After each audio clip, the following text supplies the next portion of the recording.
So let's call the meeting to order. Good morning. Welcome to the June 1st, 2023 Lower Downtown Design Review Commission. I'd like to welcome Craig and Amy to the commission for their first meeting. So to kick it off, let's start with introductions. We'll start with you today, Craig. Put you on the hot seat. Yeah.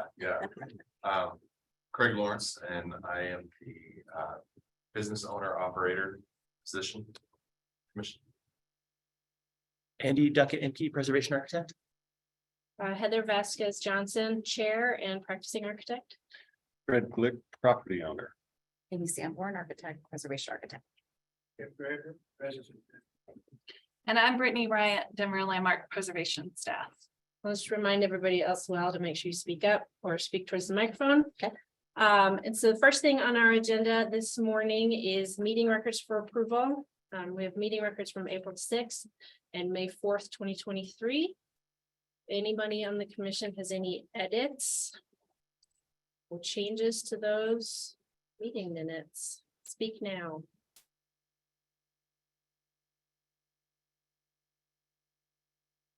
I am seeing no comment, and so the meeting records from April and May of 2023 can be accepted into record. All right, so we will kick off. We will get started with consent agenda. First thing up on the screen today for anybody who is joining us virtually, there are audio tips for those virtual participants. Obviously encourage you to download Zoom on your desktop, laptop, tablet, or mobile device. When you click on your audio settings, you can add a background noise suppression, which should help with any kind of background noise and help with those audio challenges. Test your speaker and microphone. If you are on and joining virtually for presenters or for public commenters, when it's your turn to speak, to mute or unmute, please click on the microphone icon at the bottom of your screen. If you're on the phone, it's also *9. You can also email landmark@denvergov.org if you would like to speak on a particular project. And then expanding that menu next to your microphone gives you additional options to test your microphone speakers or to change your devices on your equipment. And if you're still having audio challenges, please try calling in and switching to phone for audio. Okay. All right, so we will get started with consent agenda.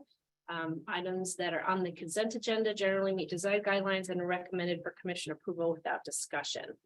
We've got two items on the agenda today, number 2022-COA 478, which is 1445 16th Street and 1691 Market Street for the Water Grill, and CSA 2023-010 amend for 1860 Blake Street on a comprehensive sign plan. Is there anyone on the commission who has concerns or would like to pull either of the projects off of consent for discussion? Seeing some no's, would anybody care to make a motion? Sure, I move to approve the consent agenda.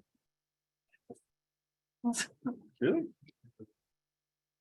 Sorry, we don't have to do that. Planning board doesn't have to do that. I gotta pull them up then. Oh, cute. Yes. I move to approve the consent agenda, including items 2022 COA 478 at 1445 16th Street / 1691 Market Street, and CSA 2023-10 amend at 1860 Lake Street. Thank you, Fred. Is there a second? Second. Thank you, Andy. All those in favor? Aye. Any opposed? Any abstentions? Great, motion passes unanimously. If you are on the consent agenda, congratulations, your morning is free. All right, so next on the agenda are design review projects.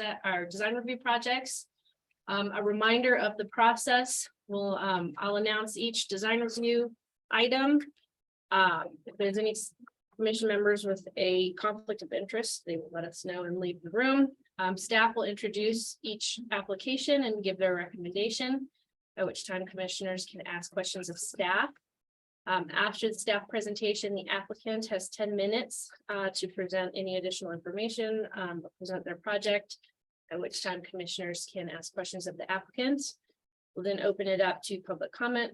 If there's anyone from the public wishing to speak on each project, followed by staff clarifications, and then we move into commission deliberation.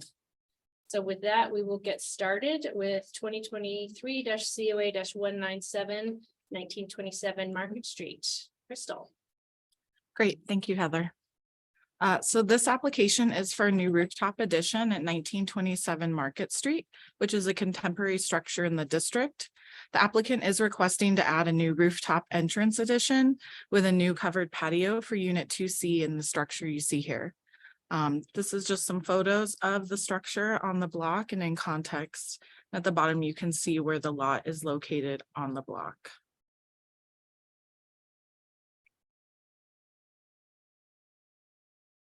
Is it working? I'll just change it for you. Okay.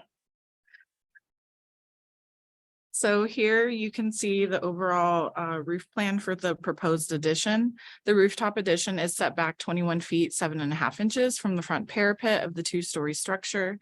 The applicant is requesting to reuse an existing metal antenna structure and add a covered top to create a covered patio. The existing metal platform is set back only 8 feet, 7.5 inches from the front parapet.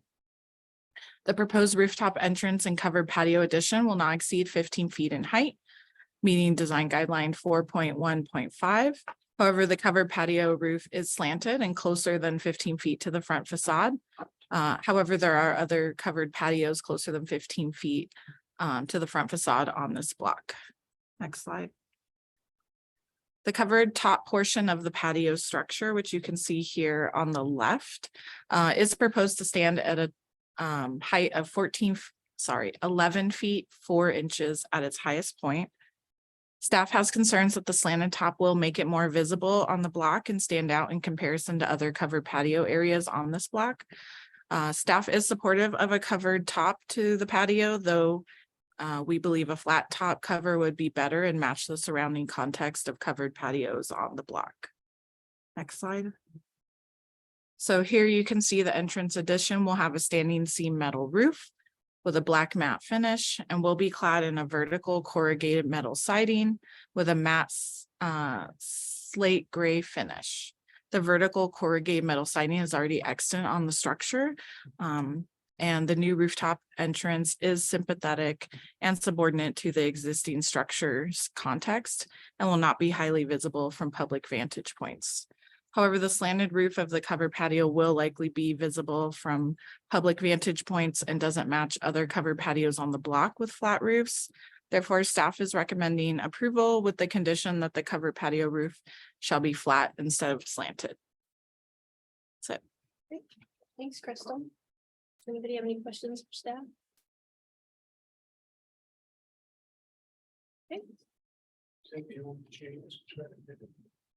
I think so, yep. Right. Anything else? The applicant here or virtual?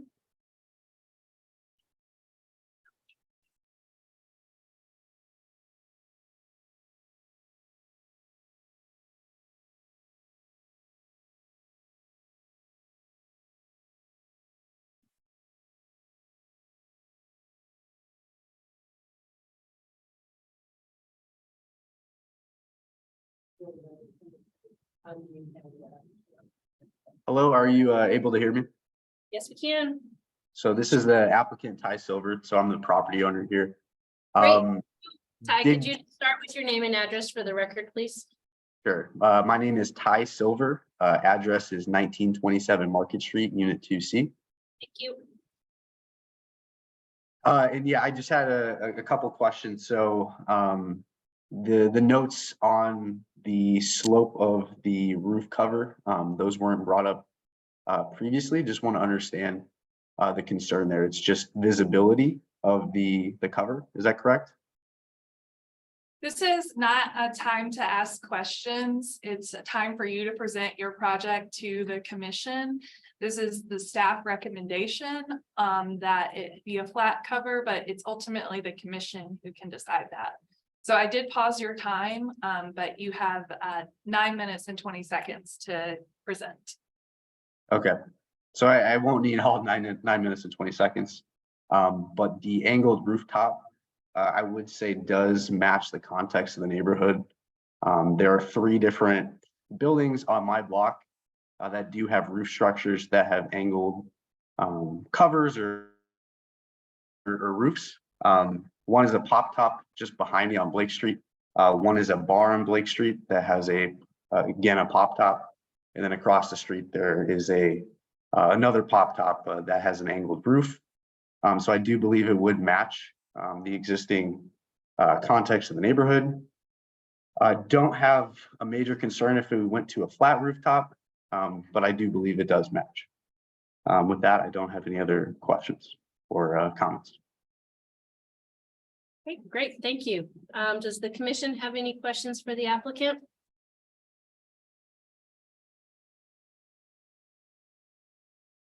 Okay, I'm seeing none, so thank you, Ty. Thank you. Okay, so we will jump into deliberation. Oh, I'm sorry, is there any members of the public who would like to speak on this project? Okay, we're seeing none, so we will move into deliberation. What does everybody think? We pulled the sightline study. Is that?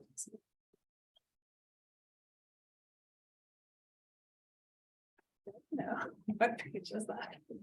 Did you put that in your presentation? Okay. It's just in Yeah, I'm trying to find it. If you're in the packet, there's we one on go. page 13.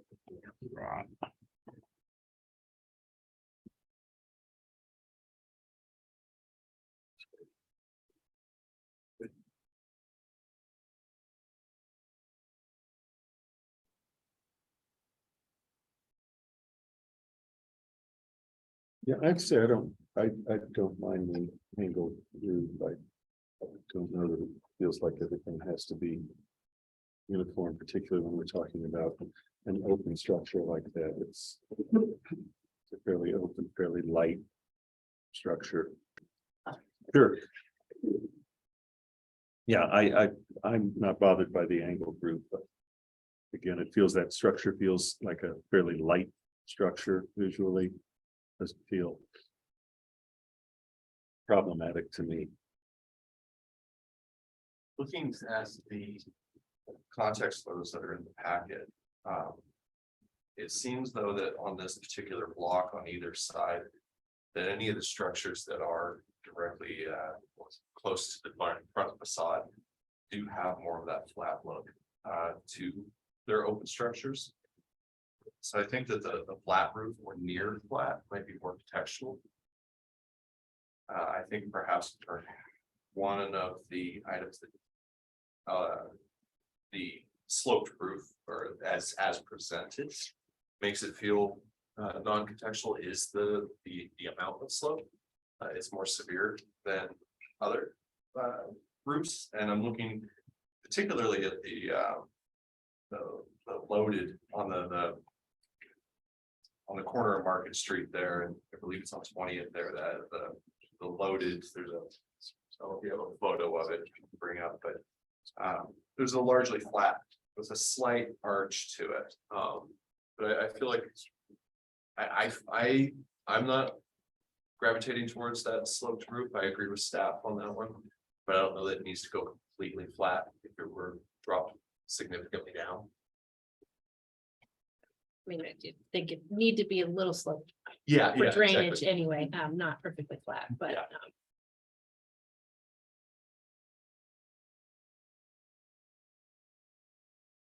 Anybody else? Any thoughts? I think I'm gonna agree with Fred on this one in that, and to quote a prior LPC quote that we use quite a bit is, it's kind of dealer's choice. It's not something we would do as a designer, but we're not here to design. We're here to comment on whether or not it meets guidelines. It's a relatively light structure. It sits far enough back. And I think from the site sections that I can see, a lot of times it's not gonna be visible. We've already got an angled structure for the stair tower, so having another one next to it, I don't think is going to change things dramatically, so I could really go either way. I'm fine with the angled slope. I think it meets the guidelines. I mean, I don't think I have a problem with it per se as presented. I concur with that. I think that the distance, the sightline distance, I think that we clarified, that was one of the questions that I had asked, is compliant with the zoning requirements, or there wasn't specific zoning requirements for this, and this is what the owner thought would be a reasonable distance to take the sightline from. It looks like it truly isn't visible. The addition isn't visible from that location. So therefore, I could go either way on this too. I think it would be more appropriate if it was flatter with some slope, but I don't think that the slope that's presented is necessarily problematic. I like the way you phrase that, because I think going off of your two comments, we're not here to redesign it. And there's I think an element in my mind of, are we here to tinker with it and make it perfect, or are we here to make sure that it is, within the guidelines and not problematic, particularly as we are talking about a non-contributing contemporary structure. I would argue that if we're saying that it meets the guidelines from a strict interpretation, it doesn't. Because it's in that 15-foot step back. So the fact that we're debating the roof slope, it does become relevant because we're trying to minimize its impact within that 15 feet. And perhaps the biggest argument for it going flat isn't necessarily that it would be contextual, but it's less visible at that point because you drop the ridge down. And flat could be 1%, 2% slope.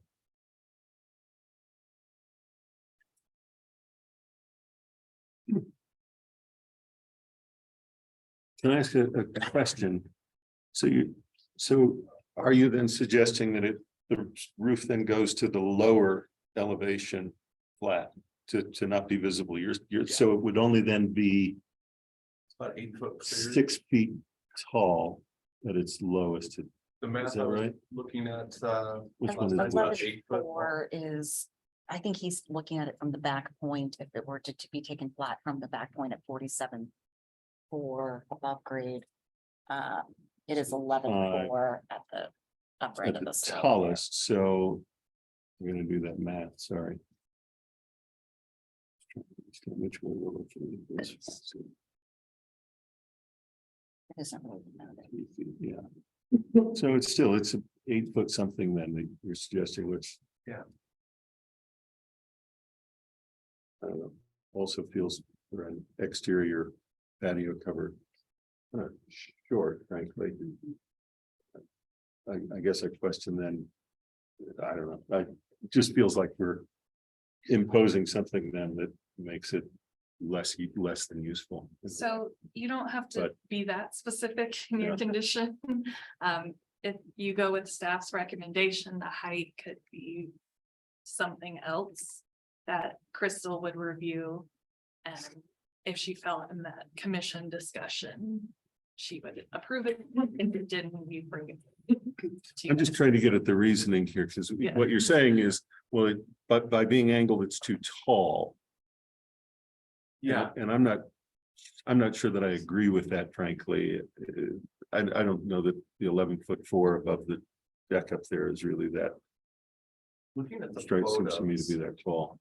the photos that were presented in the packet of the existing conditions, you can actually see those poles from the photos. So from across the street, I think that this structure would be quite visible.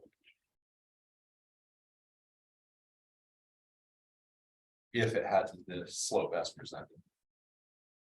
And I guess I'm also not sure that that's a terrible And the thing. visibility isn't a bad thing, But I just don't see on that block a lot of precedent from the street for that slope. You see the slopes when you're up in the roof and pop tops, as the applicant suggested. But from the street, it doesn't feel like it fits.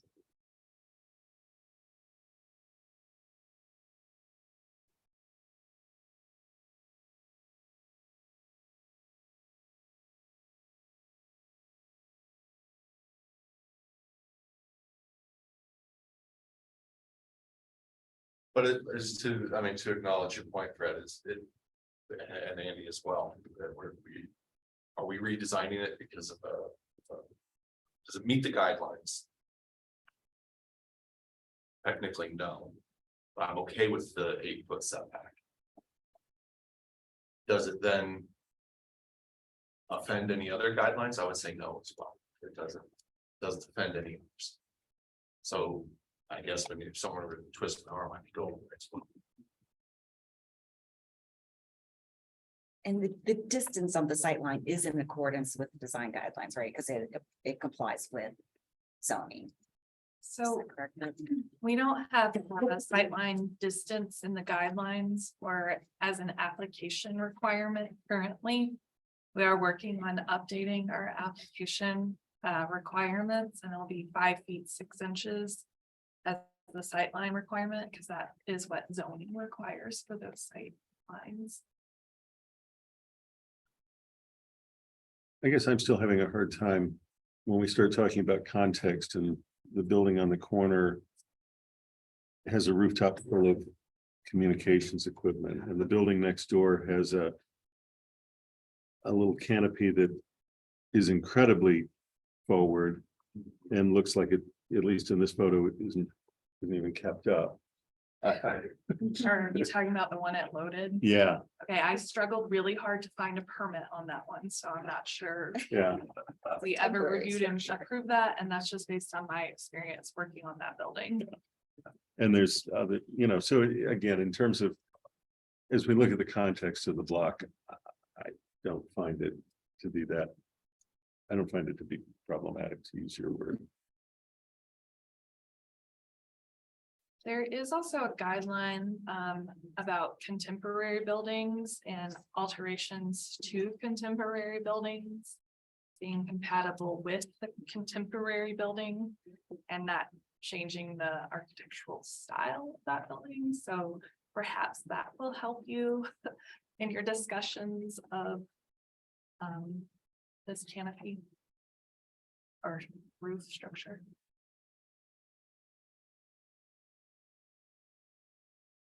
Brad, you care to make a motion? Sure. Somebody care to make a motion? Sure, I'll be happy to make a motion, and we can see where that goes. I move to approve application 2023 COA 197 for the rooftop entrance and covered patio addition at 1927 Market Street per design guidelines 3.2, 4.1.5, presented testimony, submitted documentation, and information provided in the staff report. Thank you, Fred. Do we have a second? I'll second. Those in favor? Aye. Opposed? Okay. Abstain? Okay. Are you gonna vote? Oh, I should, I'll go aye. The motion still fails. No, motion still fails. Okay, is there a alternate motion that someone would wish to make? I will make a motion. Let me get that so I can read it.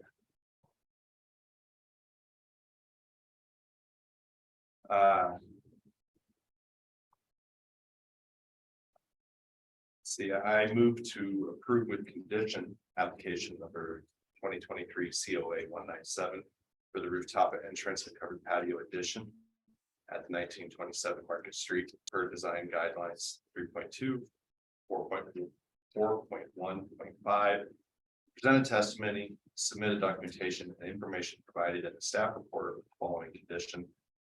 The covered patio roof shall be, I'm going to say near flat instead of a slanted roof. Thank you, Craig. Is there a second? Thank you, Jim. Those in favor? Aye. Aye. Aye. All those opposed? Okay, any abstentions? Okay, that sounds like that passed with one opposed. Did you get all that? I don't think so. Did you get on that one? All right, great, thank you. So. All right, moving on to 2023 COA 195 1601 Blake Street. Brittany? That here. This. So our next project is for storefront alterations and a new rooftop deck at the 4th level for a non-contributing building in the lower downtown historic district. It's the JP Plaza building, constructed in 1983. So this is a corner building located at the corner of 16th Street Mall and Blake Street. So the applicant is proposing to demolish the existing storefront system, which is a double height storefront, and move the storefront system forward on the site, not all the way out to the property line, but just a bit forward of where it sits currently. So on the right, you can see the proposed demolition plan.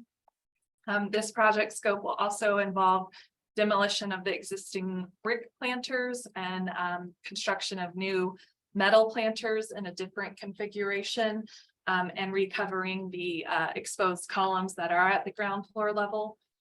So you can see that in the proposed site plan, which is on the left. So again, the storefront will be moving minimally forward. The applicant will be reconfiguring some of the paving, particularly along 16th Street Mall. We'll get a new concrete paving system, and then in front of the new storefront, there will be new new paver system installed there to replace the existing cracked paver system. So those are the proposed alterations to the storefront. So here you can see the proposed storefront. So again, this is to remain a double height storefront with an entry vestibule that projects slightly forward of the existing or the new storefront system. The new storefront system will be aluminum clad. It will move forward towards the street and create a more engaging street front presence. Generally, our guidelines recommend storefronts that are not recessed as significantly as this storefront is. However, this is a contemporary building, and our guidelines also recommend alterations to contemporary buildings that respect the architecture and character of this building. So staff do feel that this is an appropriate alteration to this building, as it doesn't significantly change the character of the building, but does engage the street edge a little bit better, particularly with the reconfiguration of the planters that kind of create an entry path into the plaza space that is not as defined as it is now. So this building also has columns at the ground floor level that are clad in a red metal now. Those will be reclad in a black metal system with a vertical seam. So again, here is the proposed storefront system. The soffit will be a new metal soffit with recessed can lights. It does have the appearance of wood, but again, it is a metal soffit. Here you can see those metal planters that are proposed for the storefront. This section detail here is showing the entry vestibule. So that is just a one-story height structure, and there will be signage on that, which we will review at a later date. And here is the proposed column cover that will be used to reclad those column covers. So again, as you can see here in the rendering, it does create more of a entry kind of path into the building that isn't as present now with the reconfiguration of the planters and that new entry vestibule. On the 4th floor, for the 4th floor tenant, a new rooftop deck will be added to the structure. To accommodate this new rooftop deck, the applicant will need to reconfigure the existing windows to add a door. So here is that door. This is not visible from the public right of way, so staff do not have concerns over this alteration. There will be a new paver system installed, new planters on the rooftop deck as well, and then new shade structures. These are set back well over 15 feet from the public right of way. So staff did not have concerns over these shade structures as they have come into compliance with what staff recommended for rooftop structures. This is minimally visible along Blake Street, but we don't feel that it will negatively impact the surrounding context due to the setback. In terms of other alterations to the building facade, below the windows, this building has existing metal panels in a red tone color. The applicant is proposing to replace those metal panels with a new metal panel that will have a 3-rib profile. So the existing metal panel is a flat with a curved top. This is a 3-rib profile, and that will be at each level of the building. So again, staff felt that this was an appropriate alteration as it's still respecting the architectural character of the building. It's keeping with the same material. It's not changing the profile. I would like to note that they are extending that panel profile at this 4th floor rooftop deck level. So currently that spandrel panel kind of just wraps the corner. With this new rooftop deck, they will be extending that profile. So that's really the biggest change in terms of the architectural character, but it's minimal in nature. Along 16th Street Mall, they will be installing a new railing here. This is where the grade changes for this building, so that is needed for fall protection. Typically speaking, railings are only for enclosing dining spaces, but again, this is required for fall protection, and it's not actually in the public right of way, it's still on the private property. And then along Blake Street, the applicant is reconfiguring the garage opening. So currently this garage opening is one big bay opening. They'll be introducing 2 new bays and installing 2 roll down security doors, and also replacing the storefronts along 16th Street Mall and Blake Street with new storefront systems that are aluminum clad and will have a black brick base. Staff do have some minimal concerns that the proposed material colors are black and gray of nature, and currently the building is a very red brick building. However, the building could be repainted without further review and approval from the Lower Downtown Design Review Commission. So we just have some minor concerns that the material colors are gray in nature, and the existing building is a red brick building. However, again, it could be repainted and we would not have purview over that, or the brick could be stained as well. So here are some of those details along 16th Street Mall and Blake Street. And then here you can see that ribbed panel detail that will be used to replace the materials. So again, a very red building with some black details proposed that are of concern. But generally speaking, staff feel that this complies with the design guidelines and are recommending approval. Great, thank you, Brittany. Does anybody have any questions for staff? The staff seen samples of the proposed materials? I have not. There any proposed modifications on the alley? There are some modifications. It's really minor. It's like striping of the parking spaces there, and we don't typically have purview over that. There will be a new ADA ramp at the corner of 16th Street and the alley to accommodate that grade change, but they're all fairly minor and they're outlined in your packet materials. You've seen specifications on the applied materials? They were provided in the packet. So there's a detail. It's quite small here in this presentation, but you can zoom in. And I think the applicant actually has the materials. Here, no, okay, never mind. I told them we didn't necessarily need them, so that's on me. But they could probably answer those questions a little bit better than I can.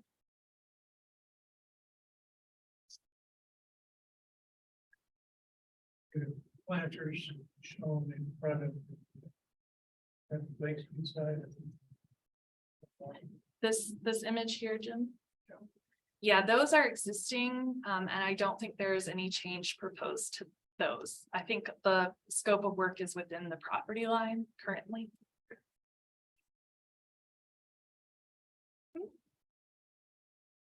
Any more questions for staff? Picture pointed out the buildings across the street on all three sides, all three corners, also contemporary buildings.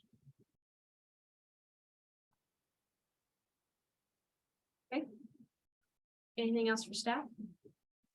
Great. Would the applicant care to make a presentation? I think the fairness of the people here. And I'm gonna turn this on for you, so, We can scroll through that.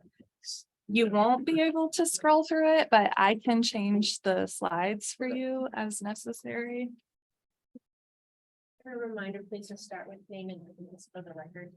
Sure. Good morning. I'm Jay Perlmutter. 1601 Blake Street, Denver. Thank you very much for listening to our proposal. I would like to just briefly describe I'm the principal of Jordan Perlmutter and Company. We've made 1601 Blake Street our home for 40 years. We became the owner of the property in 1984. So we've really seen the growth and changes in Lodo over the years, including the tear down of the 15th Street Bridge when the Wazee Supper Club was underneath it. But anyways, we've been vitally supportive and interested in the vitality of Lodo. And we think that it's time to refresh our facility there and reposition it, especially when the three other corners, as somebody said, came up around us with contemporary architecture. We think it's time for us to join that club and to refresh and activate the first level. And there's some opportunities there as we have a wonderful plaza area. It reminds me of the plaza area we did when we developed 1601 Wewata about 3 years ago. A few blocks away in Union Station, there's a grandiose plaza there. Although this is a much smaller scale, it's a big opportunity for the area as it's angled and opened up, and it's really the gateway to Lodo. So with that in mind, I'll have our team describe, or answer any questions. But we're excited to bring this to fruition. Thanks, Jay. Bill Moon, Tribe Architect, 1620 Logan Street, Denver. As Jay said, we're working with the Perlmutter and Company to refresh and improve the building. It's an over 40-year-old structure that honestly needs new materiality. There's some failures of the panelization that you see along the window system that we're proposing to replace. The rib paneling system concept here is to give it a little bit more activity and depth. The building is very flat right now. And although contemporary, perhaps 40 years ago, we felt that some depth and shade and shadow might really help kind of refresh the exterior envelope. With regards to the plaza, fairly unique building in the district with a corner entry. We are proposing refreshing the storefront. It's just beyond its age. We also believe this is an important location and really want to attract retail tenants here. There's some confusion if you visit the building today as to which door do you even go in as a retail patron versus an office entry. So we wanted to make that distinction very clear. Honor the original concept of the corner entry. Right now, the way the building exists is the second floor storefront is over the first floor storefront. So the first floor really recedes back into the shadow, contributing to the confusion of where is the front door. So we are bringing that out planier. So the first level and the second level now will be in the same plane. We think that creates a real opportunity there. And then we have a concept of a portal for the entry for the office building with the address above that. So it's very distinct from the retail entries there. We have new retail entries on the plaza itself for accessibility reasons.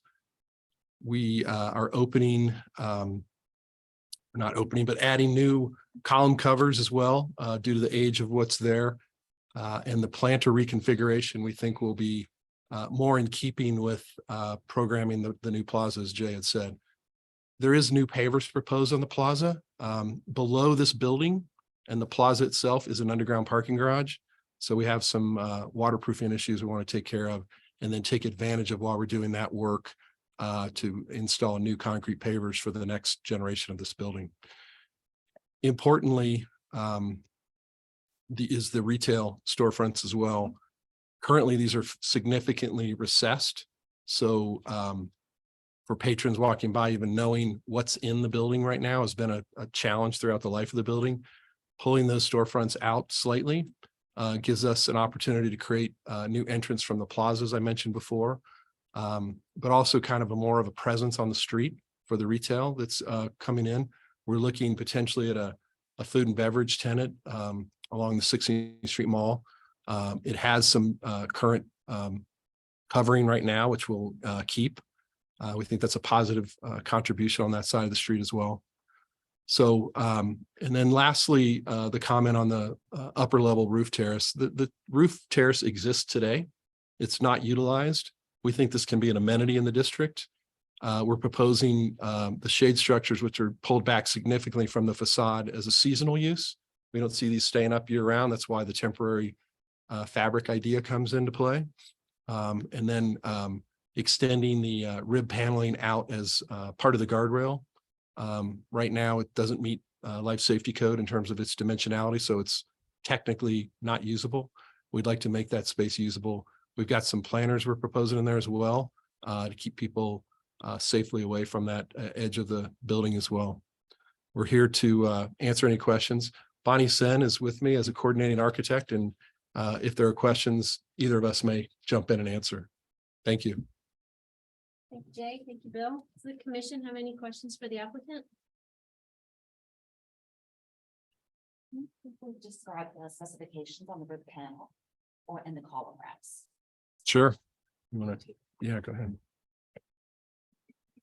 So all the material specs are on page 3 of the submission packet. The material we're looking at right now is a ribbed metal panel by Centria. And it's a hidden fastener system, so you wouldn't see any screws or bolts or anything. And it would come pre-finished, factory finished in a standard finish. So it would be pretty solid and hopefully last much longer than the painted metal panels that are on there right now. And then the smooth metal panel for the column covers will just match that. Quick clarification, and probably gonna be a Doug comment, but I gotta ask. Materials M1, the rib panel, and M2, the smooth panel. The M1's called out as a dark bronze. My assumption is that the metal panel is very similar, it just has a different naming system. But you're gonna have a cohesive color palette, it's not Yeah. like. Yeah, Yes. That's the intent. You're correct. Yeah, it's just And we are in the process of bidding the project, so the manufacturer could evolve, but the intent is that this is uniform in appearance. Everything's like a Regardless of- dark bronze Yeah, kind of look. regardless of who the manufacturer is, yes.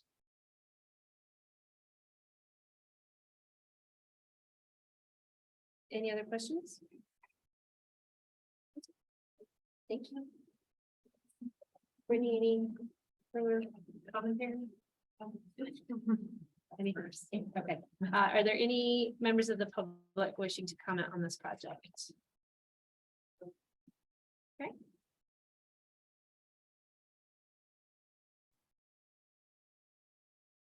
Okay, I think you are, looks like Dick Farley, able to chime in. Please give your name and address for the record, please. Thank you. My name is Dick Farley. I live at 2500 Walnut Street.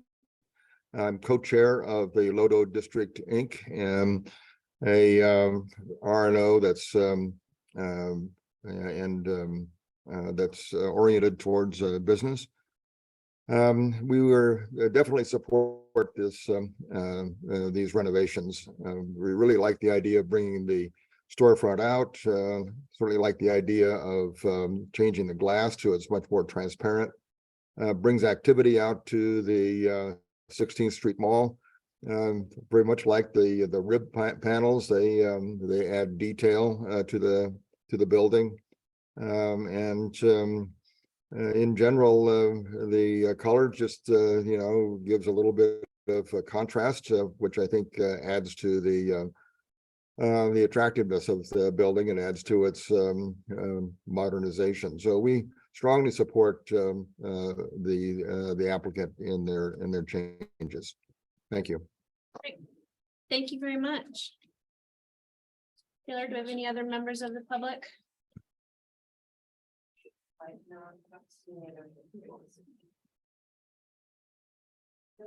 Okay. Great. Brittany, any staff clarification? So if the manufacturers to change for the materials, those would need to be resubmitted for review. Likely that's something we would approve administratively and not bring back to the commission, but we would look at those changes to ensure they comply with their approval if approved today. Thank you, Brittany. Open it up for deliberations. What does everybody think?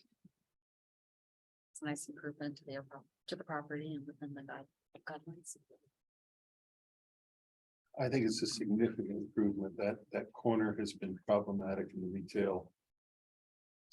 Recessed back under the building has been foreboding and unwelcoming for a long time. It's rather unfriendly, yeah. Yeah, and I mean, right down the block. I mean, feels to me like this is actually some really important improvements to a fairly significant corner in Lodo that needs it.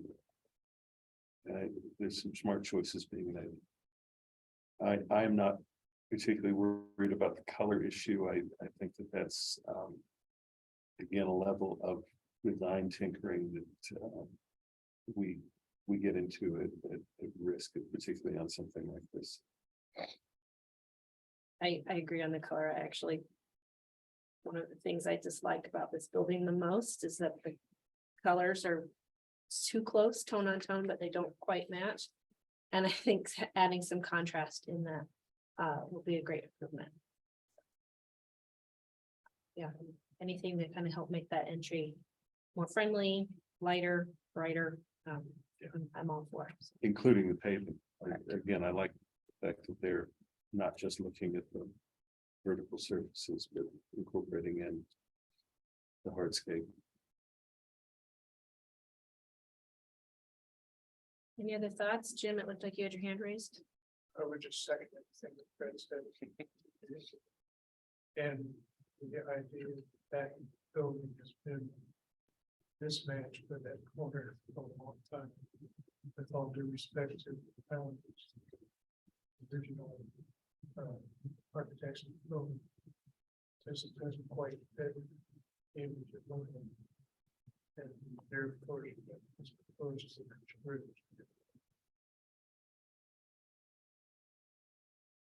Any other thoughts or someone? Okay. I would agree with everything you guys said, by everyone on the commission. I thought of a question actually for the applicant as we were speaking.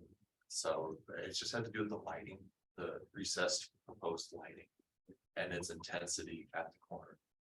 And just want to make sure that that doesn't create a flood condition. You can ask, yeah, Can I ask? yeah, we could decide if you can Yeah, break that and ask that can I ask question, a question? please, yeah. Bill, what's your thoughts on how that lighting will be treated at the corner with being a second story soft ceiling?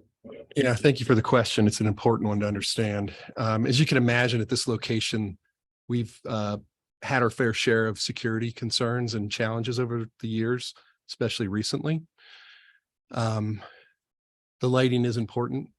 One of the concepts here is that it's the right level of lighting. It's not overpowering, but it's not underserved as well.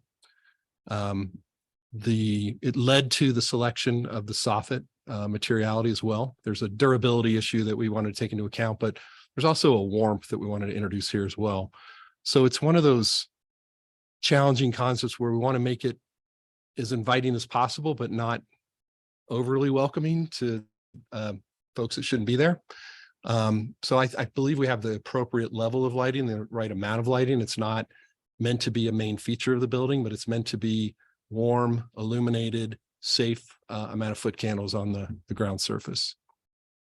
And just to add to that, there are currently downlights in the soffit right now, which don't do a whole lot. So the downlights are just, they're needed to be there, but our goal is to really have the glow of the lobby of the building be the main lighting. And I know we had to remove signage from the renderings, but our goal is to have kind of the signage be really well lit and bright so that the focus is at the ground level. And just adding to that, just something to keep in mind. One of the reasons we're fleshing out the first level with the second level, although it's not a great amount of space, is it does give an increased presence on the exterior of the lobby scale. So the illumination that Bonnie's talking about now becomes not just one level, but two levels at that main entrance. So kind of combining that level of illumination, certainly the retail storefront illumination and the illumination recessed cans, we think is the right amount of illumination, but again, carefully balanced so it's still warm and welcome. Thank you. And I have additional follow-up to that. So we asked for signage to be removed from submittal packets because it is a separate zoning permit and review. It is currently proposed to be a wall sign, so it's unlikely I would return that to y'all for review. That's something we would review administratively. And zoning will also review the amount of brightness of the illumination to ensure that it complies with zoning. Thank you. Any more thoughts or just someone care to make a motion? Sure, I'll go ahead and make a motion because I have it up on my screen and I'm ready. Show off. I move to approve application 2013. That's not right, is it? Sorry. No. It's Sorry. 2023, 194. I move to approve application 2023 COA 195 for the facade and storefront alterations at 1601 Blake Street for Principle 2, Principle 3, Policy 3.1 and 3.3, Principle 5, Policy 5.1, Guideline 5.1.2, Policy 5.3.1, Guideline 5.3.2, 5.3.4, Principle 6, Policy 6.2, Guideline 6.2.1, Principle 7, Policy 7.1, Guideline 7.1.1, 7.1.2, 7.1.3, Policy 7.2, Guidelines 7.2.1, 7.2.2, Policy 8.1, Guideline 8.1.1, Principle 10, Policy 10.1, 10.4, Guideline 10.4.1 of the Design Guidelines for Lower Downtown Historic District presented testimony, submitted documentation, and information provided in the staff report. Thank you, Fred. That was a mouthful. Is there a second? Second. Okay, thank you, Amy. All those in favor? Aye. Any opposed? Abstain? Great, motion passes unanimously. Thank you. Thank you. Thank you very much. All right, and our third and final project on design review is 2023 COA. Actually, why do this have the same number? Sorry. It's 196. Sorry, 2023 COA 196, 1608 Wazee Street. And that is Brittany again. So our next submittal is for a coffee kiosk in an existing parking lot at 1608 Wazee Street, which is at the corner of 16th Street Mall and Wazee Street. Here you can see the existing aerial image. This is next to the Native Hotel. And the proposed coffee kiosk will be placed against the sidewalk along 16th Street Mall. As you can see here in this site plan, there is an existing meter located next to the Native Hotel, just here in this location, and it will supply electricity to this coffee kiosk. The coffee kiosk is an unmanned structure. So the kiosk itself is relatively small in scale and footprint. It is constructed out of steel with wood panel details. And it does have shutter doors that will come down during hours that the kiosk is not open. The applicant has additional information in terms of what hours the kiosk will operate. The signage is very minimal on the kiosk. There are two signs located on the side elevations, so facing Wazee and into the parking lot. For the business with downlights. Below the coffee screen is a 32-inch TV player that can play advertisements, and it will have tempered glass in front of it. Staff do have some concerns over this screen, as typically the Lower Downtown Design Review Commission has not approved these types of screens due to the level of illumination and flashing displays. So we do have some concerns over that in terms of the design. This is the front of the coffee kiosk and back. So the back is has the metal shutter on it, and then a metal shutter can come down on the front as well. But this is what it looks like while it is open. The kiosk here is also metal. It does have integrated LED illumination and two kind of iPad screens where you can place your order for your coffee. And then again, this is all robotic.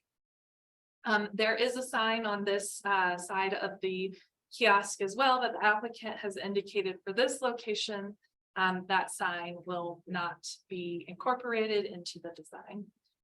So here are some images of the proposed kiosk structure. Again, it's very small in footprint.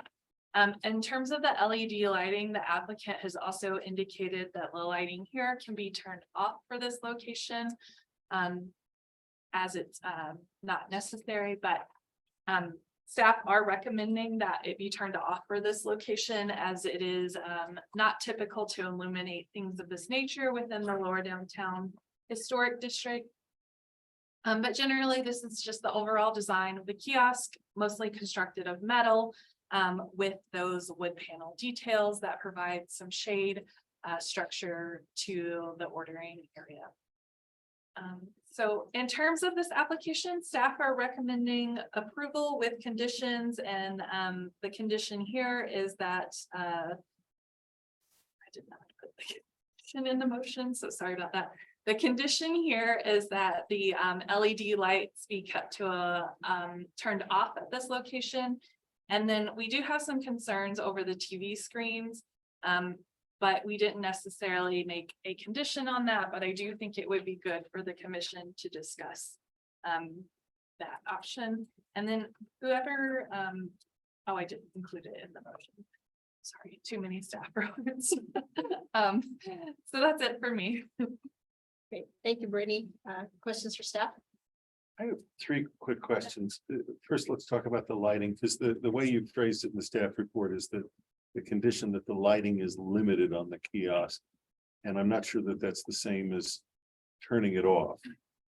Yeah, I guess I said that because there are these lights here, these down lights here for the Javi coffee sign. And I was more referring to the LED lighting, so perhaps that needs to be reworded. So, well, let me ask a question then. If we were to, understanding the intent that you have stated, if we were to approve the motion as drafted, the condition that the lighting is limited on the kiosk, would that then come back to staff for a final approval on what's lit? And Yes. okay, because I think, I mean, we talked about that in deliberation, but that I'm perfectly happy to do that if we're all kind of clear that that's what that means. I wanted to ask about the TVs. Because it seems to me that we should be reviewing them as signage.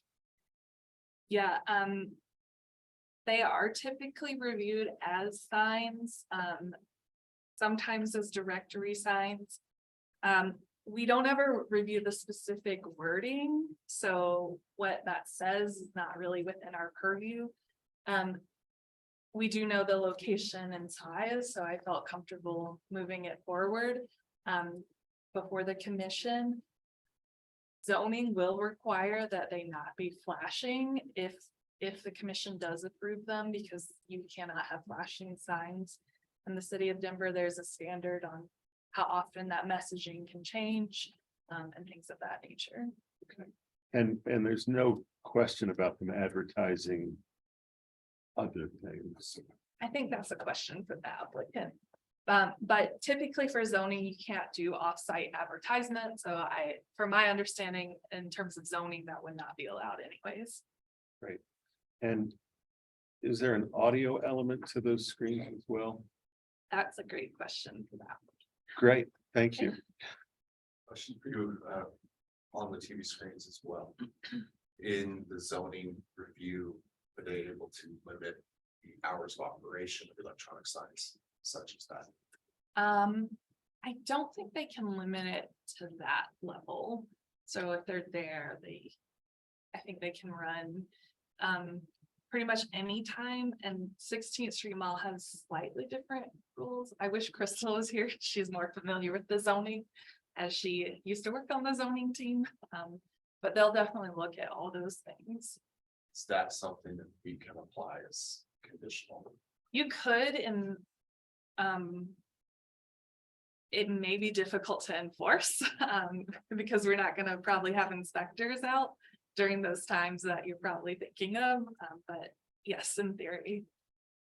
I mean, just on a precedent level, we have done other TV type signage that has had restrictions on hours of operation, et cetera. Yeah. I'm thinking about McGregor Square, for example. Yeah, so McGregor Square has some, Market Station has some, so it's not unprecedented. I'm not as familiar with McGregor Square because I didn't work on that, but Market Station is more in the private spaces and not directly on the street. So. Fair enough. Great. Okay, any more questions for staff? I'm assuming you're the applicant? Yeah. Yep, kind of join us, and reminder, please state your name and address for the record. Yes, of course. And I have your presentation. If you just want to let me know when to change the slides, that would be great. Yeah, sure. And yeah. then if you could also turn on that camera, do you need help? I can come over. Let's see here on the laptop. Let me just come over. Let me assist. Sorry. Thank you. No, you're fine.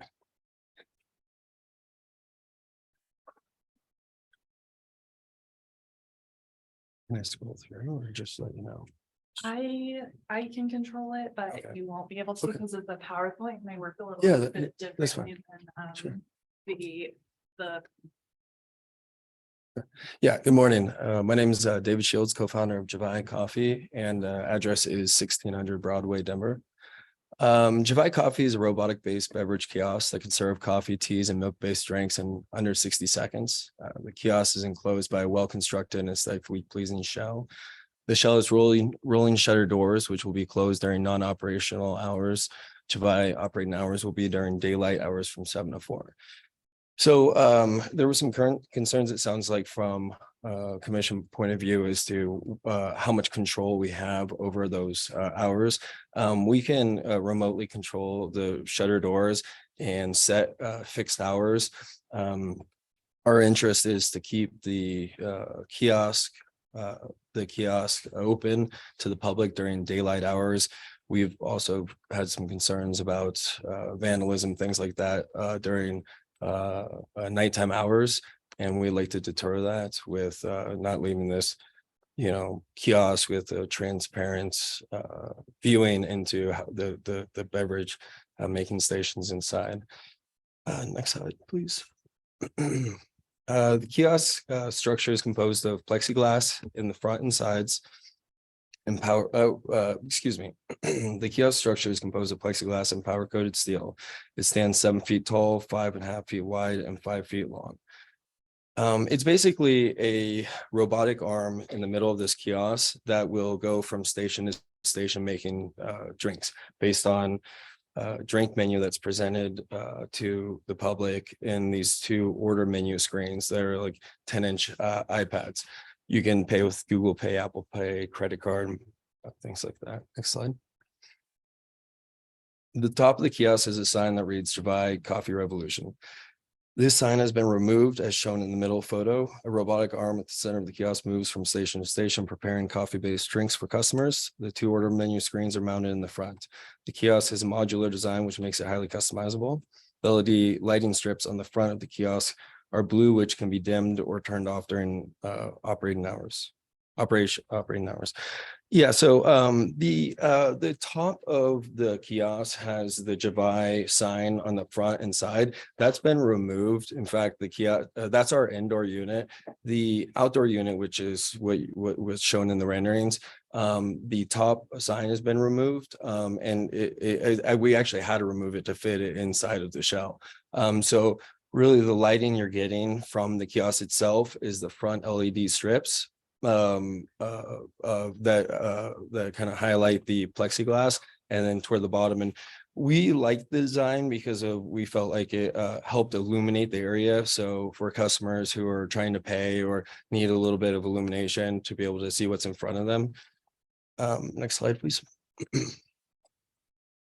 The kiosk and shell don't require water, waste, or internet utilities. They only require an electrical connection, which will be tied to an existing meter. The waste is drained into a 15-gallon wastewater bucket enclosed within the kiosk, and the fresh spring water is provided through pre-filled and sealed 5-gallon jugs. We have a contract with Denver Commissary Kitchen to responsibly dispose of our wastewater. So the only utility we're really tapping into is electrical, which Brittany had mentioned. It's within the parking lot where we're going to be getting that power from.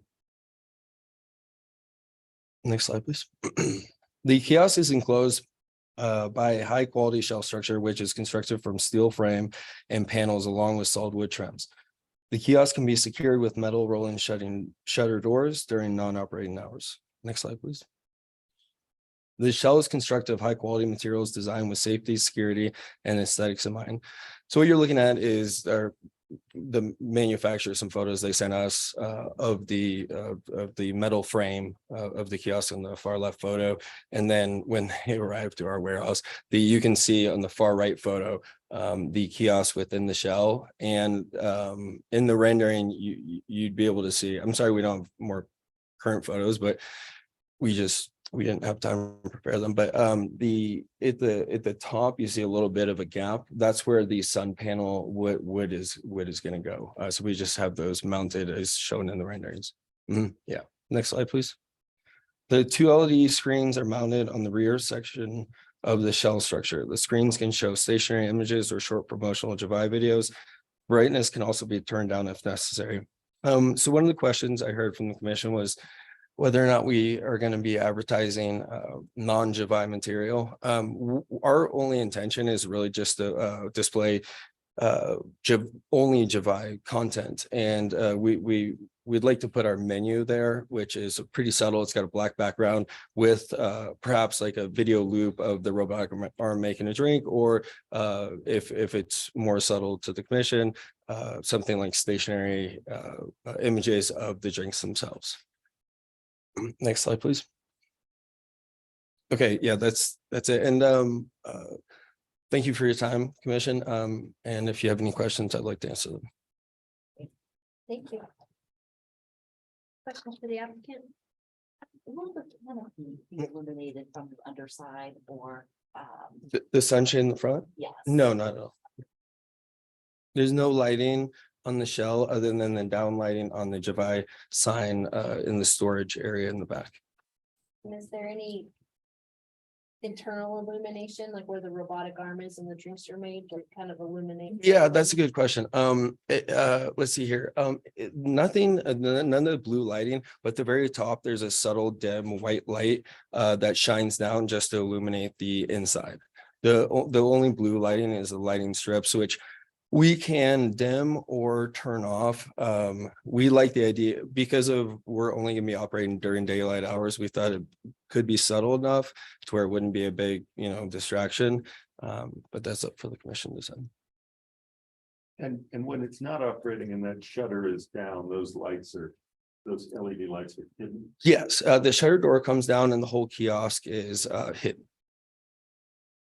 And is it, just to make sure, is there any audio element to those TVs? Yeah, that was a great question. There is, and it just, as the customers is, when you first touch the screen, it says, how can I help you? And then it kind of walks you through the steps that you would take, like now select your drink and then now pay. It's very subtle. It is something that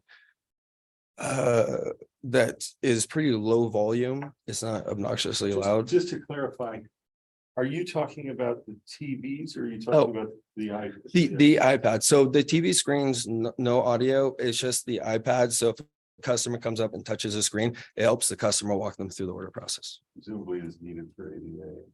Yeah, and the annoying chime when you leave your credit card in it. Yeah. Okay, so all your questions, Fred? Okay, Jim, yeah. Are the hours of operation subject to change of operation? The reason I'm asking is because that particular corner is going to care about the business that could come in very late in the evening. Until 2 a.m. Or just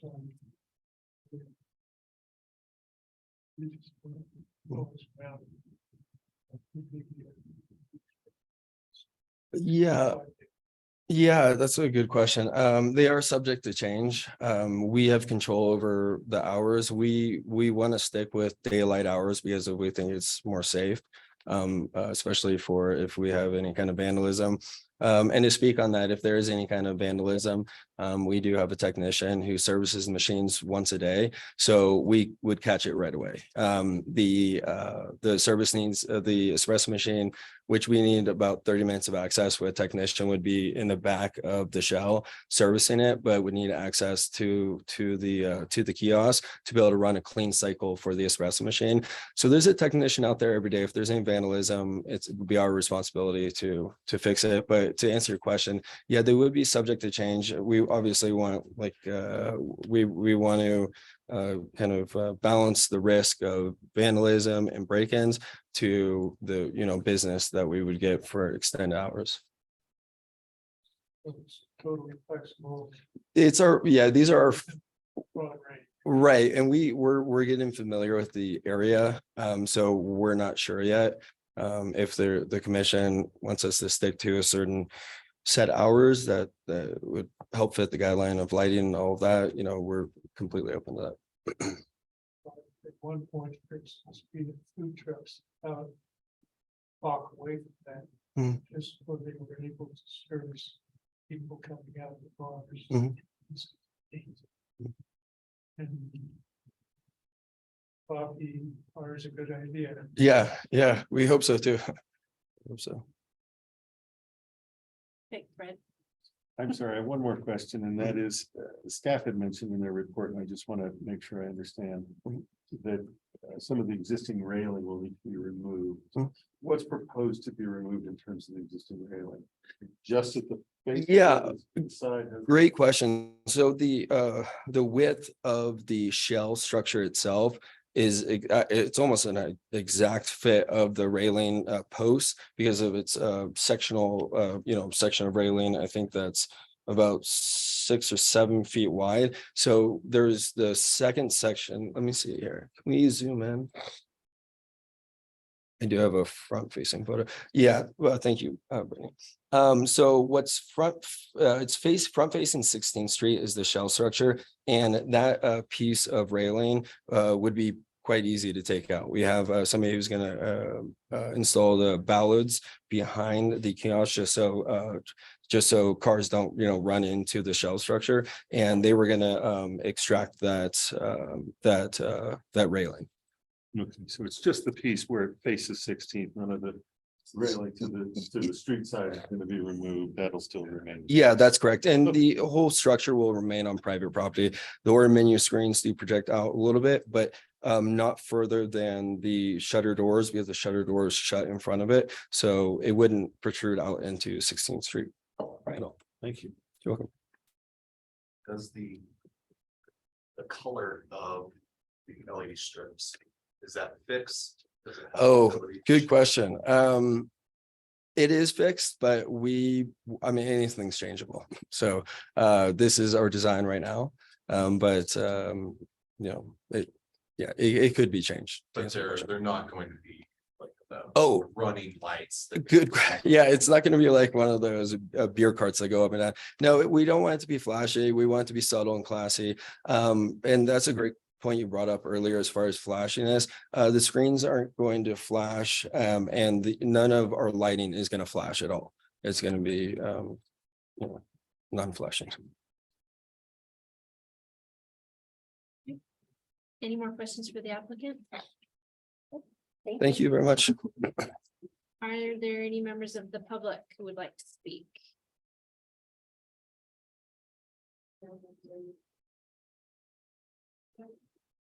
Okay, seeing none, any staff? Follow up? I don't think so. Okay, great, thanks, Brittany. What's everybody think? Perhaps this is out of our purview, but I do think some illumination would just help make it just a safer situation, particularly if it is operating at night. I was a little confused. I think there was some contradiction about operating during daylight hours, but then potentially extending the operation hours, into the evening or night.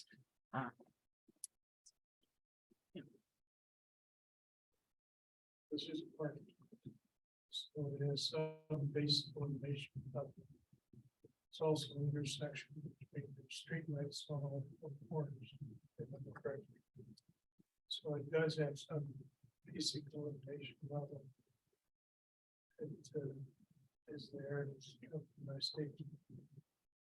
So, but there's no streetlight illumination other than that. I think I'm probably comfortable with the condition as presented so that staff can examine the details as that comes through in terms of the illumination level. I'm a little less concerned now that I understand that when it's not in operation, that door will go down and that lighting will not be an issue. So it's not going to be kind of it's only going to be while it's in operation, which makes me a little more comfortable with it. I think I'm comfortable with the staff recommended condition in that respect. I remain a little bit hesitant about the TVs, but as I understand from staff, issues regarding flashing, animation, etc., would really fall under zoning's purview. And so again, I'm not sure that that's something that we ought to intervene in. If that's the case, if zoning will really be looking at that.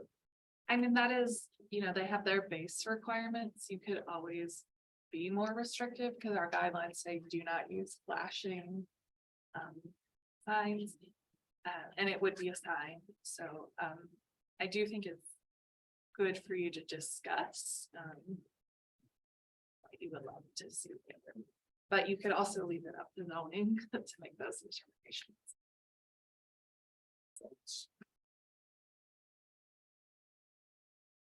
Share your reservation on the TV signs as well. I also agree that it's a gray area for. I would be really comfortable if we could understand that they wouldn't be operating at night. It's just during the day, but we don't have that. It's enforcement mechanisms as mentioned before as well. Yeah, I don't want to say we don't totally have that. It's just those things that happen outside of like city operating hours are a little bit harder to inspect. We would be more relying on residents of the neighborhood to report that to us and then go out and inspect. So like if an inspector's in the area, they'll see things that are not complying with the code, but like obviously if it's on at night and you've said don't turn it on at night, we're relying on someone to report that to us at that point. I guess I'd be comfortable then if folks thought it worthwhile to add a condition that those signs only be, the TV signs only be operating during opening hours. Yeah, business hours. Because there aren't any residential units around. Yeah. Here's from the big corner across the street. You know, that cover part. That's a reasonable condition. Any other thoughts? Someone care to make a motion?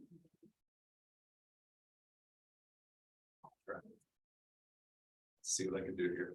Bear with me, everyone, please. I move to conditionally approve application 2023 COA 196, is that correct?